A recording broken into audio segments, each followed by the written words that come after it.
والصلاة والسلام على محمد وآله وأصحابه.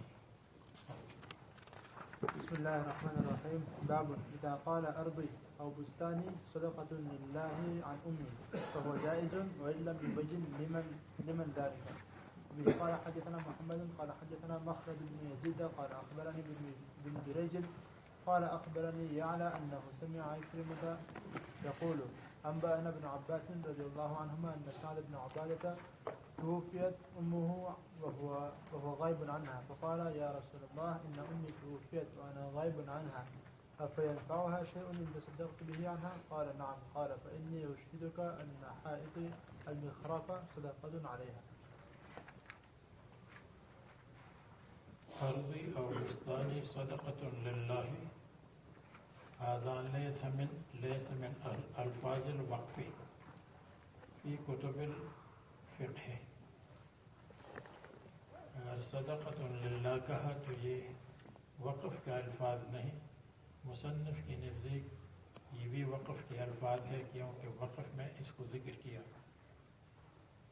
اب اگر صدقۃ للہ کہے تو پھر یا اس زمین دے گا بستان یا اس کی قیمت. ارضی صدقۃ للہ یعطی الارض الفقراء اور یعطی قیمتہ. سعد بن عبادہ نے فرمایا میری ماں کا انتقال ہوا اور میں موجود نہیں تھا.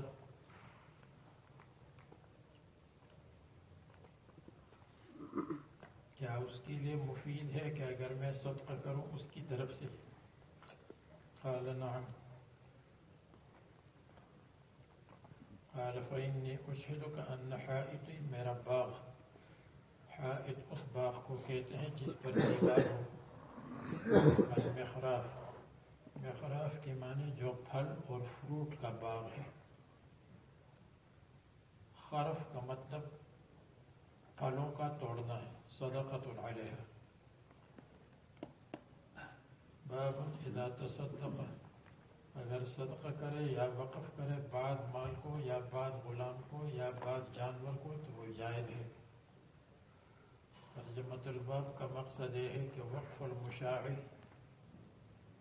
جائز ام لا. مشاع یعنی مجموعہ کا ایک حصہ اگر وقف کرے تو یہ جائز ہے یا نہیں. تو یجوز وقف المشاع، مشاع کا وقف جائز ہے. الا فی المسجد والمقبرہ، مسجد مقبرے میں نہیں کیونکہ مسجد میں الگ کرنا ضروری ہے اور وہ تو مشاع ہے. مقبرہ میں الگ کر کے دینا ضروری ہے. تو مشاع میں وقف نہیں ہو سکتا مسجد اور مقبرے میں. اور اس کے علاوہ میں ٹھیک ہے وقف المشاع جائز ہے امام شافعی، امام مالک، امام احمد، ابو یوسف کے ہاں. امام محمد کی نزدیک جائز نہیں کیونکہ امام محمد کی نزدیک اس میں قبضہ دینا ضروری ہے الگ کر کے، اور اس کو الگ نہیں کیا. مشاع کی دو قسمیں ہیں. ایک المشاع بین الوقف وغیر الوقف. مشاع ہے کچھ حصہ وقف ہے کچھ حصہ وقف نہیں. اس میں اختلاف ہے. جیسے بتایا کہ ابو یوسف کی نزدیک جائز ہے، امام محمد ناجائز کہتے ہیں. فتویٰ ابو یوسف کے قول پر ہے. المشاع بین الوقف وغیر الوقف کا مطلب یہ ہے کہ میری زمین ہے، میں نے کہا اس کا نصف وقف ہے اور اس کا نصف نہیں. جو نصف وقف ہے تو اس کی نصف میں یعنی جو کل انکم اس کا نصف فقراء مساکین مدارس کو دیا جائے گا اور نصف میں لے لوں گا. تو یہ ہے وقف بین المشاع بین الوقف و بین غیر الوقف. کچھ حصہ وقف ہے نصف وقف ہے، نصف وقف نہیں ہے. جیسے نصف باغ کو وقف کیا تو نصف باغ کی آمدنی خود لے لے گا، اور نصف باغ کی جو آمدنی ہے وہ فقراء مساکین کو دے دے گا. اور دوسرا قسم المشاع بین الفقراء، مشاع ہے فقراء میں. مثلا یہ کہ جو میرا باغ ہے وہ میں نے وقف کیا ہے 100 فقراء کے لیے، تو 100 فقراء میں مشترک ہوگا اور وہ لے لیں گے، اس کا انکم لے لیں گے. یہ بالاتفاق جائز ہے. المشاع بین الفقراء يجوز بالاتفاق، والمشاع بین الوقف وغیر الوقف لا يجوز عند محمد ويجوز عند ابی یوسف. فتوى ابو یوسف کے قول پر ہے الا فی المسجد والمقبرہ.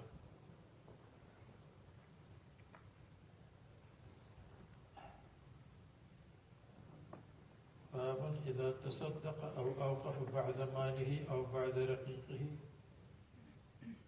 او دوابه فهو جائز. تو یہ وقف المشاع ہے. بعض مال، بعض غلام، بعض دابہ دواب، فهو جائز یعنی عند ابی یوسف وعند الائمة الثلاثة. حدثنا يحيى بن بكير حدثنا الليث عن بقيل عن ابن شهاب أخبرني عبد الرحمن بن عبد الله بن كعب أن عبد الله بن كعب قال سمعت كعب بن مالك قال قلت يا رسول الله إن من توبتي أن أنخلع من مالي صدقة إلى الله وإلى رسوله. پورا مال صدقہ کروں گا اس لیے کہ میری توبہ قبول ہو گئی. قال أمسك عليك بعد مالك فهو خير لك. قلت فإني أمسك سهمي الذي بخيبر. باب من تصدق إلى وكيله ثم رد الوكيل إليه. جس نے صدقہ کیا اور حوالہ کیا وکیل کو،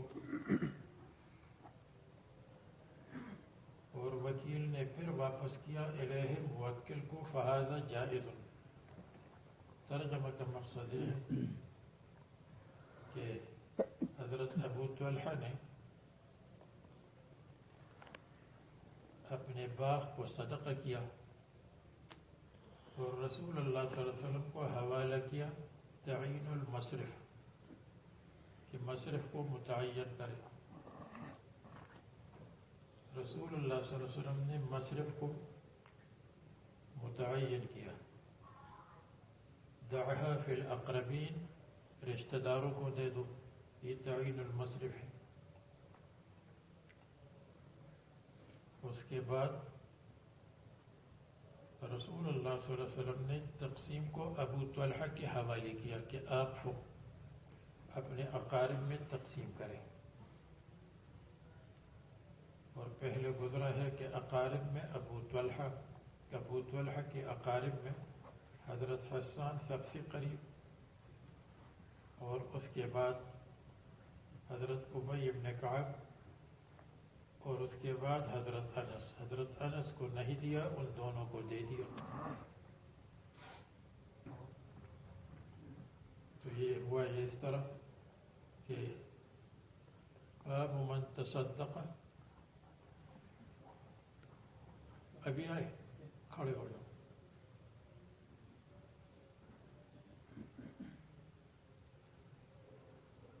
تصدق الی وکیلہ، جس نے صدقہ حوالہ کیا وکیل کو یعنی رسول اللہ صلی اللہ علیہ وسلم کو.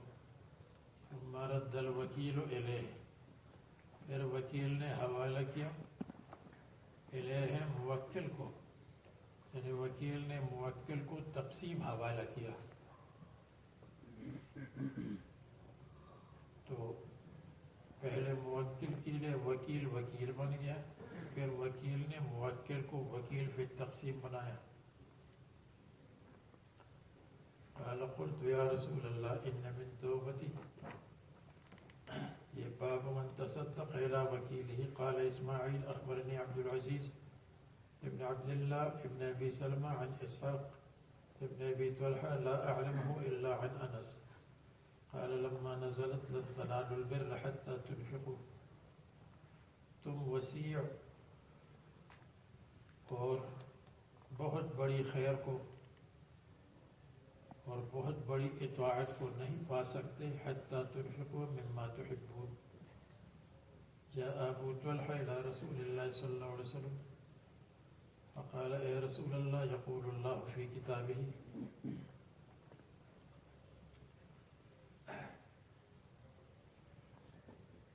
لن تنالوا البر، تم ثواب کو نہیں حاصل کر سکتے حتی تنفقوا مما تحبون، یہاں تک کہ زکوٰۃ دے دو. ایک ترجمہ، لن تنالوا البر، تم کامل اور اعلیٰ ثواب کو حاصل نہیں کرو گے حتی تنفقوا مما تحبون، یہاں تک کہ محبوب چیز نفل خرچ کرو. اگر فرض ہو تو پھر ثواب حاصل کرنا مراد ہے، اور اگر نفلی صدقہ ہو تو پھر اعلیٰ درجے کا ثواب. نفل میں تو اعلیٰ درجے کا ثواب ہے. اگر فرض کام نہ کرے تو ثواب کے مقابلے میں پھر عذاب. اگر نفل کام نہ کرے، نفل صدقہ نہ کرے تو ثواب کامل سے محروم ہے، اور ثواب تو ہے اس لیے کہ فرض کام کیا ہے. فإن أحب أموالي إلي بيرها حتى قال لو كانت حديقة كان رسول الله صلى الله عليه وسلم يدخلها ويستزل فيها ويشرب من مائها. قال فهي إلى الله وإلى رسوله، إلى رسوله رسول الله صلى الله عليه وسلم کے حوالے کیا فی تعین المصرف ارجو بره ثوابه وذخره فدعها اے رسول اللہ، یہ محل ترجمہ، حيث أراك الله. فقال رسول الله صلى الله عليه وسلم بخ واو يا أبا طلحة ذلك مال رائج ذاهب إلى الله قد قبلناه منك ورددناه عليك فاجعله فقسمه في الأقربين. تقسيم، فتصدق به أبو طلحة على ذوي رحمه.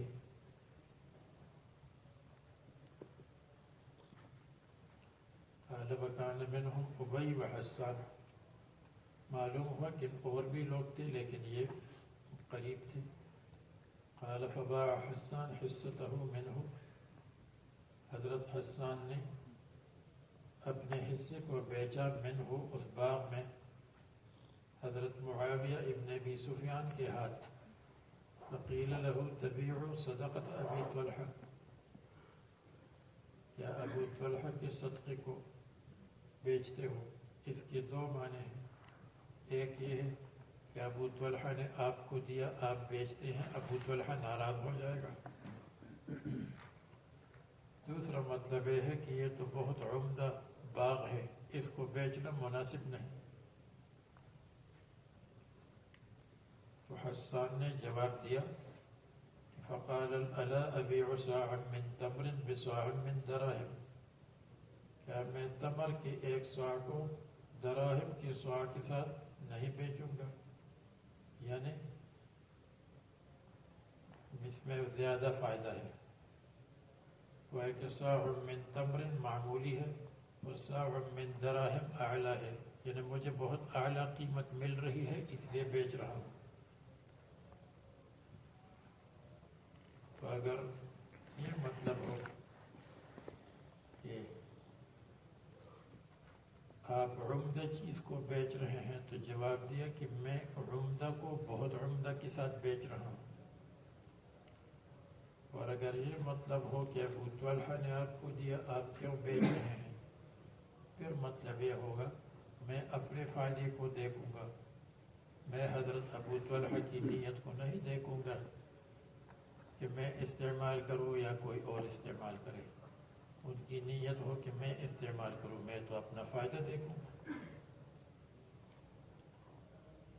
اور ایک مطلب یہ بھی ہے کہ هذه صدقة وليس بوقف، یہ صدقہ ہے، وقف نہیں ہے، اس لیے میں بیچ سکتا ہوں. وكانت تلك الحديقة في موضع قصر بني حذيلة التي بناه معاوية. بنی حدیلہ کے محل کے پاس جس کو معاویہ نے بنایا تھا. یہ معاویہ ہے، معاویہ ابن عمر بنی نجار میں سے، معاویہ ابن ابی سفیان نہیں. پڑھیے. باب قول الله عز وجل وإذا حضر القسمة أولو القربى واليتامى والمساكين فارزقوهم منه. وبه قال حدثنا أبو النعمان محمد بن الفضل قال حدثنا أبو عوانة عن أبي بشر عن سعيد بن جبير عن ابن عباس رضي الله عنهما قال إن الناس يزعمون أن هذه الآية نسخت ولا والله ما نسخت ولكنها مما تهاون الناس هما واليان وال يرث وذاك الذي يرزق ووال لا يرث فذاك الذي يقول بالمعروف يقول لا أملك لك أن أعطيك. جب تقسیم کے وقت حاضر ہو جائے رشتہ دار، یتیم، مسکین، ارزقوہم منہ، تو ان کو کچھ کھلا دو، ان کو کچھ رزق دے دو. اس میں دو توجیہ مصنف اور روایت ابن عباس فرماتے ہیں. ایک یہ ہے کان ھذا واجبا فنسخ، یتیم، مسکین، ذوی القربیٰ کو دینا واجب تھا. جب وہ حاضر ہو جائے تو ان کو دینا لازم تھا اگرچہ وارث نہیں، پھر منسوخ ہو گیا. دوسرا قول یہ ہے کہ ھذا مندوب ولکن ترک الناس علیہ العمل، یہ مستحب تھا. مستحب یہ ہے کہ جو غیر وارث ہیں ان کو تھوڑا سا دے دو، وارث کو تو دینا لازم ہے، وراثت. صحابہ کے زمانے میں لوگ اس پر عمل کرتے تھے، لیکن اب لوگوں نے اس پر عمل چھوڑ دیا، مستحب پر عمل چھوڑ دیا. حدثنا ابو النعمان محمد بن فضل الى قوله ان ناسا يزعمون ان هذه الآية نسخت، یہ آیت منسوخ ہے. ولا والله ما نسخت بل هي باقية والأمر كان على الاستحباب ولكن ترك الناس الأمر المندوب المستحب. یہ ایک قول ہے. دوسرا قول یہ ہے كان واجبا فنسخ ولكنها مما تهاون الناس، لوگوں نے سستی کی اس میں عمل کرنے میں. جیسے لوگ جمعے کے دن جلدی آتے تھے، لیکن لوگوں نے سستی شروع کی، اب اذان کے وقت آتے ہیں. وما والیان وال یرثو، دو متولی، ایک متولی ہے وال یرثو، متولی بھی ہے. متوالی کا مطلب متصرف بھی ہے، یرثو رشتہ دار ہے، وارث ہے. فذاک الذی یرزق، اور یہ وہ ہے یرزق الیتامى والمساکین، یتیم مسکینوں کو رزق دے گا. لأنہ مالک، وہ مالک ہے، دے سکتا ہے. یا واجب تھا پھر منسوخ ہو گیا، یا مستحب ہے. نمبر 2 وال لا یرث، ایک متصرف والی ہے، لا یرث جو وارث نہیں ہے. اور کولی الیتیم، یہ یتیم کا متولی ہے اور وارث نہیں متولی. قال فذاک الذی یقول بالمعروف، یہ وہ شخصیت ہے جو کہے گا بالمعروف، معروف اور بہتر طریقے پر واپس کرے گا. اگر کوئی مانگنے کے لیے آئے کہ بھائی ہمیں بھی اس میں سے کچھ دے دو، تو یہ کہے گا میں آپ کو نہیں دے سکتا، اس لیے کہ میں مالک نہیں ہوں، اور مالک کی اجازت سے بھی نہیں دے سکتا، اس لیے کہ مالک یتیم ہے. تو اگر مالک غیر یتیم ہے اور یہ متولی اور متصرف ہے، پھر تو یہ کہہ سکتا ہے کہ میں مالک سے پوچھ کر دے دوں گا. لیکن اگر مالک یتیم ہے اور یہ اس کا متولی ہے تو اجازت کے ساتھ بھی نہیں دے سکتا. وال لا یرث وقال فذاک الذی یقول بالمعروف یقول لا املک لک ان اعطیک، میں مالک نہیں ہوں کہ تم کو دے دوں. اما لأن المالک رجل آخر و اما لأنہ مال الیتیم، مال الیتیم بالکل نہیں دے سکتا. بیٹھ جاؤ بھائی. باب ما يستحب ممن لمن توفي فجاءة أن يتصدقوا عنه. بہتر یہ ہے کہ جس کی وفات ہو اچانک تو اس کی طرف سے صدقہ دے دے. تو اس سے معلوم ہوا کہ ثواب میت کو پہنچتا ہے. معتزلہ کی نزدیک بالکل ثواب نہیں پہنچتا، نہ مالی عبادت نہ بدنی عبادت. امام مالک امام شافعی کی نزدیک بدنی کا ثواب نہیں پہنچتا، جیسے تلاوت ہے، نماز ہے، روزہ ہے، اور مالی کا پہنچتا ہے، جیسے یہاں مالی کا ذکر ہے، صدقہ کرو اس کی طرف سے، یہ مالی عبادت ہے. متأخرین شافعیہ اور مالکیہ فتویٰ دیتے ہیں اس پر کہ مالی عبادت بھی اور بدنی عبادت بھی پہنچتی ہے اور ثواب پہنچتا ہے، ایصال ثواب ٹھیک ہے. معتزلہ کہتے ہیں کہ لا یصل الی المیت شیء، نہ مالی عبادت نہ بدنی عبادت. وَأَن لَيْسَ لِلْإِنسَانِ إِلَّا مَا سَعَى، انسان کے لیے اپنی محنت ہے، دوسری کی محنت نہیں ہے. اس کے متعدد جواب ہے. ایک جواب یہ ہے وَأَن لَيْسَ لِلْإِنسَانِ إِلَّا مَا سَعَى، اس سے مراد السعی الایمانی، ایمان کی محنت. ہر ایک کے لیے اپنا ایمان ہے، ایک کا ایمان دوسری کے لیے معتبر نہیں. زید کا ایمان عمر کے کام نہیں آئے گا، عمر کا ایمان زید کے کام نہیں آئے گا. دوسرا جواب یہ ہے کہ لیس للانسان، ہر ایک آدمی کے لیے اپنی محنت ہے، وہ اپنی محنت کا مالک ہے، پھر اپنی محنت کو اپنے لیے رکھتا ہے، یا اس کی مرضی ہے کہ اپنی محنت دوسرے کو دینا چاہتا ہے. جیسے آدمی کو تنخواہ مل گئی، اپنی جیب میں رکھے یا دوسری بیوی کو دے دے یا کسی اور کو دے دے. اسی طرح یہاں بھی. تیسرا جواب یہ ہے ھذا منسوخ، یہ منسوخ ہے، اس لیے کہ واتبعتهم ذریتهم الحقنا بهم ذریتهم وما التناهم من عملهم من شيء.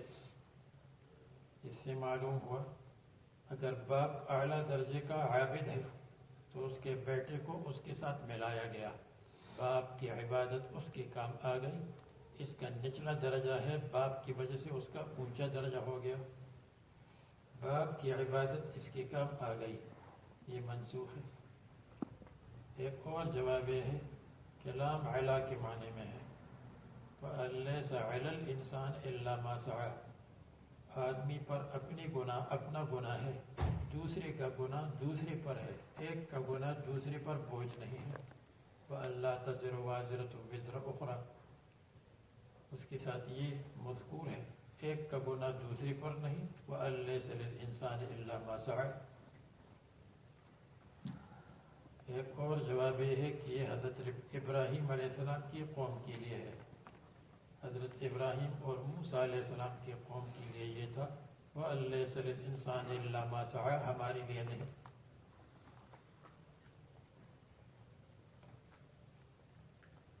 ایک اور جواب یہ ہے کہ ھذا من طریق العدل، یہ عدل کی طریقے پر ہے. انصاف اور عدل یہ ہے کہ ایک کی سعی دوسری کے لیے نہیں، اور فضل اللہ تعالیٰ کے فضل کا تقاضا یہ ہے کہ ایک کا ثواب دوسرے کو پہنچتا ہے. تو ھذا من طریق العدل و ایصال الثواب من طریق الفضل. ایک جواب یہ دیا ہے ان لیس للانسان الا ما سعى الا ما نبا، ایک کی نیت دوسرے کے کام نہیں آتی.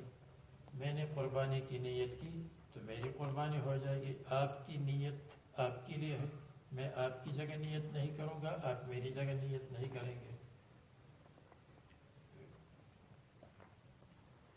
ایک اور جواب یہ ہے کہ ان لیس للانسان الا ما سعى، انسان کے لیے اپنی محنت ہے. ایک آدمی دوسری کی جگہ پر عبادت بدنی نہیں پڑھ سکتا. میں آپ کی جگہ نماز نہیں پڑھ سکتا، میں آپ کی جگہ روزہ نہیں رکھ سکتا، ایصال ثواب کر سکتا ہوں. تو متعدد جوابات اس کی دیے ہیں معتزلہ کے مقابلے میں. تو صدقہ کر سکتا ہے. اور حضرت ابن عمر اور علاء ابن الاجلاج سے روایت ہے، اگرچہ روایت کی سند پر لوگ کلام کرتے ہیں اور ہم نے مفصل کلام عقیدت وہابیہ کی شرح میں لکھا ہے ایصال ثواب میں، اس لیے کہ سلفی ایصال ثواب کے قائل نہیں ہے سوائے صدقہ کی. تو اس میں یہ مذکور ہے کہ میت کے سر کی طرف کھڑے ہو کر کے قبر کے سر کی طرف سورہ فاتحہ پڑھ لے اور اس کے ساتھ سورہ بقرہ کی آیات مفلحون تک پڑھ لے. اور ایک روایت میں سورہ فاتحہ کا ذکر نہیں، الف لام میم سے لے کر مفلحون تک پڑھ لے. اور پاؤں کی طرف آمن الرسول بما انزل الیہ سے لے کر آمن الرسول وہاں سے لے کر آخر تک پڑھ لے میت کی ایصال ثواب کے لیے. روایات میں آتا ہے کہ انصار کا یہ طریقہ تھا، شعبی کہتے ہیں کہ اختلفت الانصار، انصار جاتے رہتے تھے. اذا مات فیہم احد، جب کوئی مر جاتا تھا تو اس کی قبر کی طرف آتے جاتے تھے.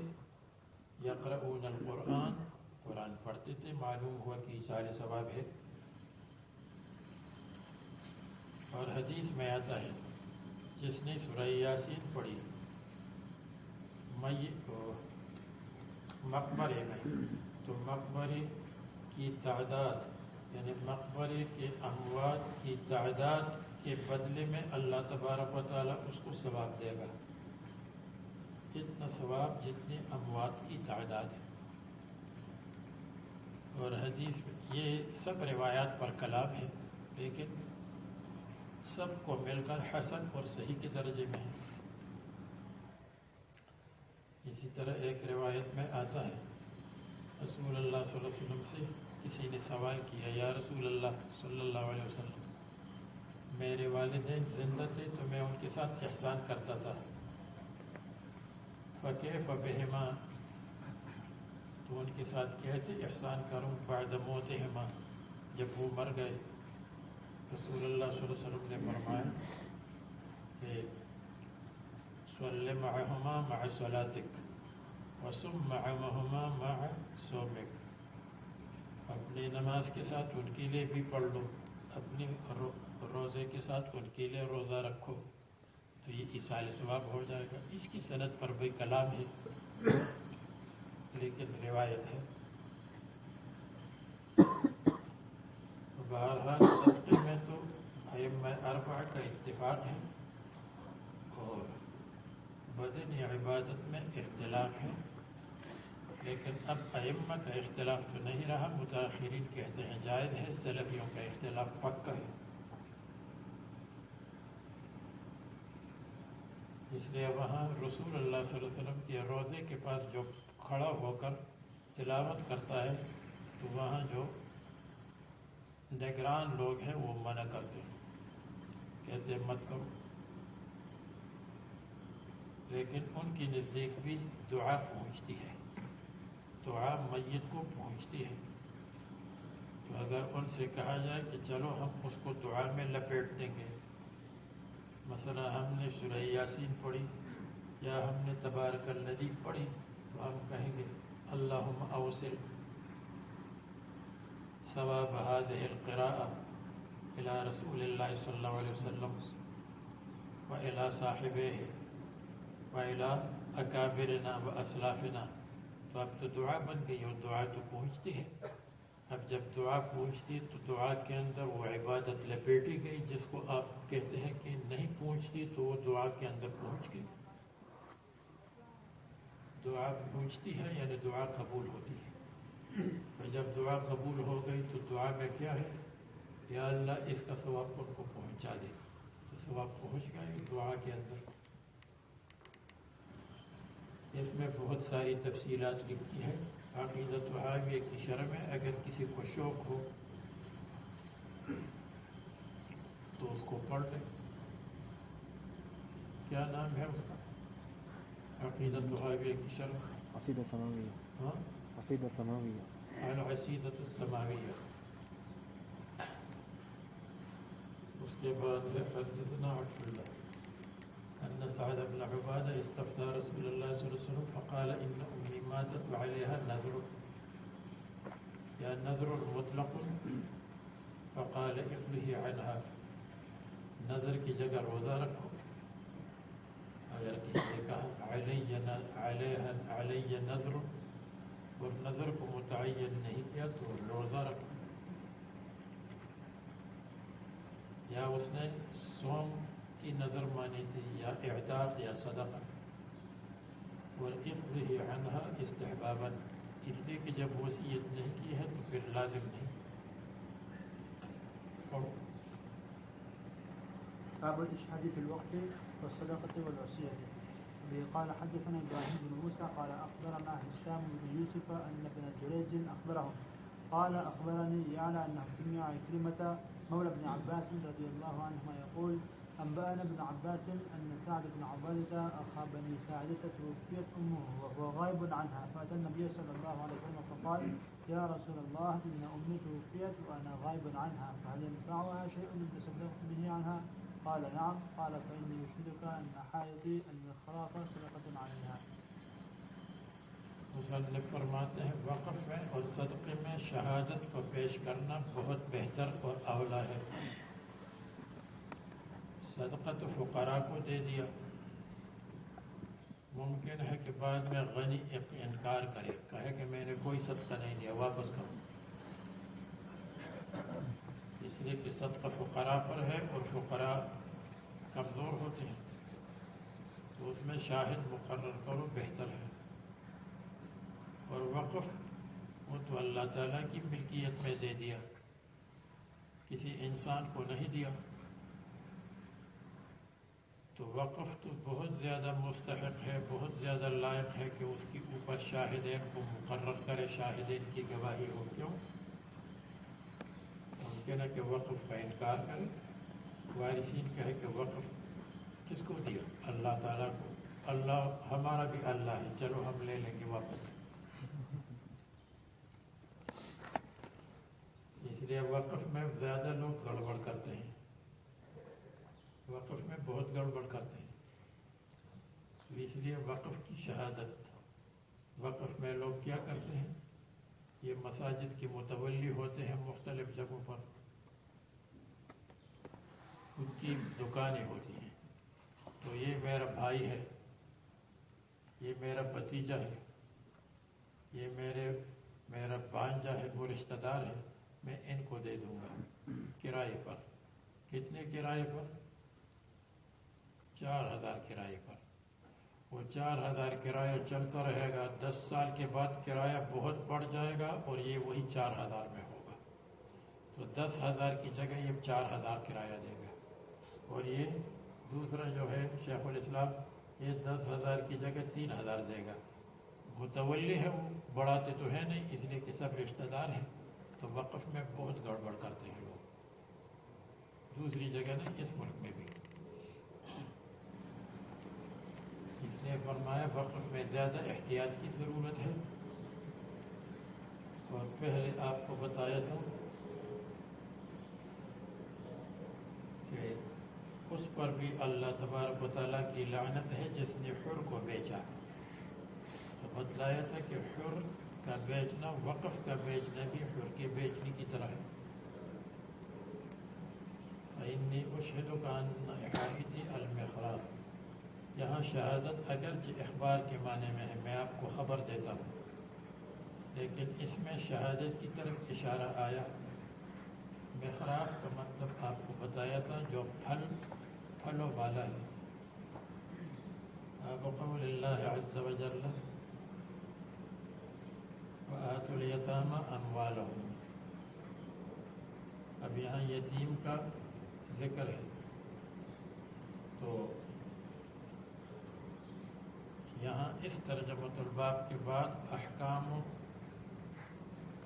اموال الیتامہ، یتیم کے احکام کے مال کا حکم بیان کرتے ہیں، اس لیے کہ وقف بھی مشابہ ہے یتیم کی طرف۔ وقف کا کوئی مالک نہیں، اللہ مالک ہے،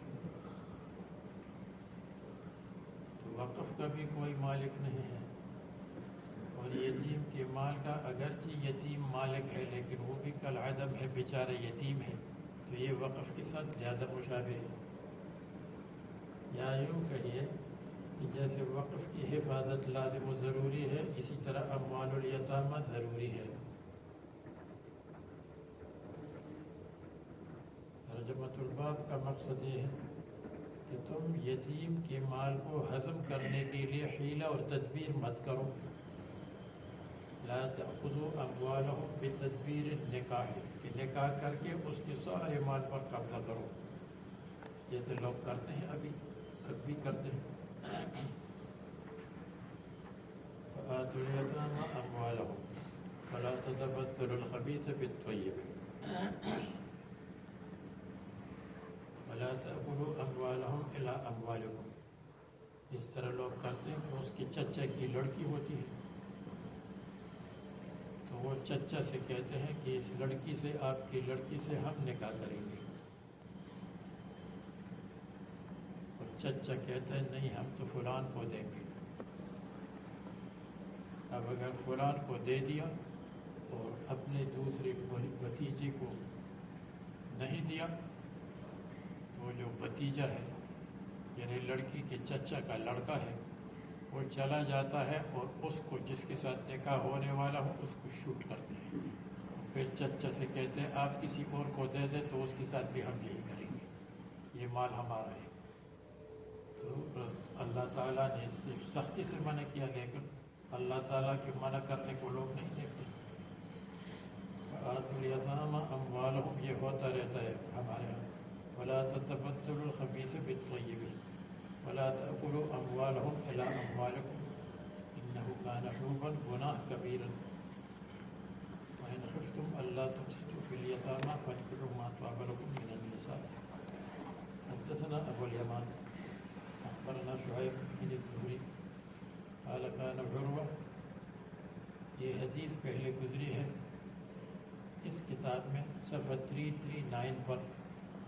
وہاں جو عبارت آئی تھی اس عبارت میں بہت توجیحات کی ضرورت تھی، اور عبارت کسی راوی نے ادھر سے ادھر کر دی تھی، مشکل بنائی تھی۔ اور یہاں جو روایت مذکور ہے اس میں کوئی مشکل نہیں، اشکال نہیں، بالکل ٹھیک ہے۔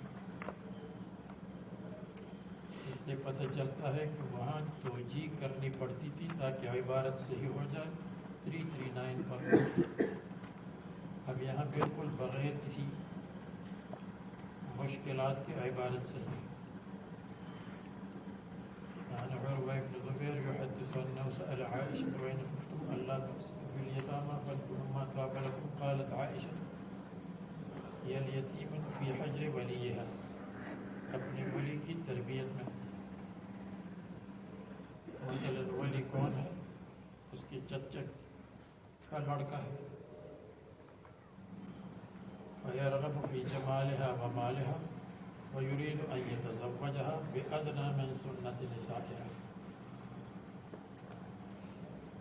وہاں کی عورتوں کے مہر کا جو معیار ہے اس سے کم، ادنیٰ کا مطلب کم، سنت کا مطلب معیار اور اسٹینڈرڈ۔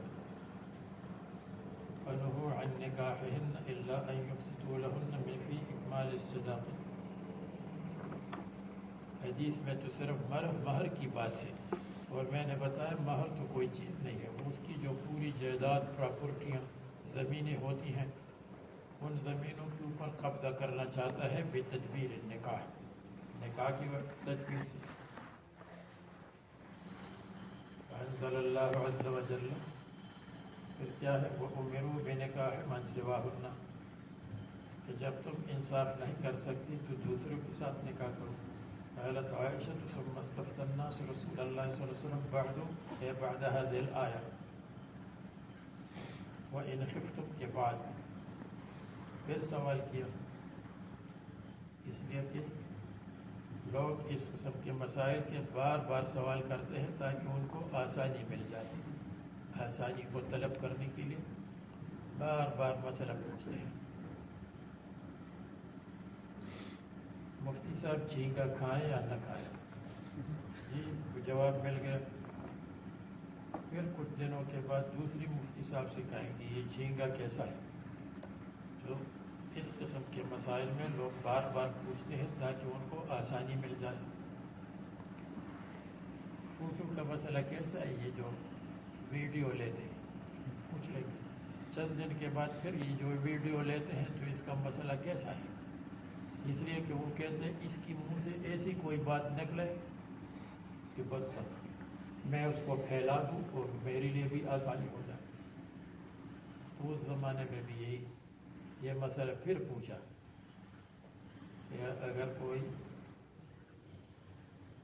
یتیمہ ہے یعنی ہمارے چچا وغیرہ کی لڑکی ہے اور اس کے ساتھ ہم کم مہر پر نکاح کریں تو کیا ہوگا؟ یا میں نے بتایا اس کی جائیداد کو اپنے قبضے میں لے لے. تو پھر اللہ تعالیٰ نے فرمایا بات وہی پرانی ہے، فتویٰ پرانا ہے، نیا فتویٰ نہیں. یستفتونک فی النساء قل اللہ یفتیکم فیہن قالت فبین اللہ فی ہذہ الآیہ. اس آیت میں اللہ تبارک و تعالیٰ نے یہ جو دوسری آیت اتری اس میں بھی اللہ تبارک و تعالیٰ نے یہی فرمایا.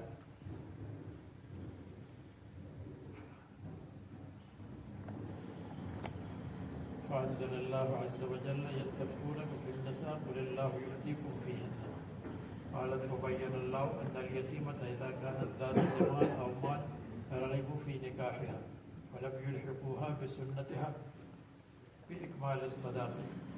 اور اس کو نہیں ملاتے تھے بسنتها بمعیارها، اس کی جو معیار ہے اسٹینڈرڈ جس کو آپ لوگ کہتے ہیں اس کے ساتھ نہیں ملاتے تھے، یعنی مہر کم رکھتے تھے. عرب میں تو مہر کی بات تھی اور میں نے آپ کو بتایا ہمارے ہاں تو مہر شہر کو لوگ جاتے نہیں ہیں، پراپرٹیوں کی بات ہوتی ہے.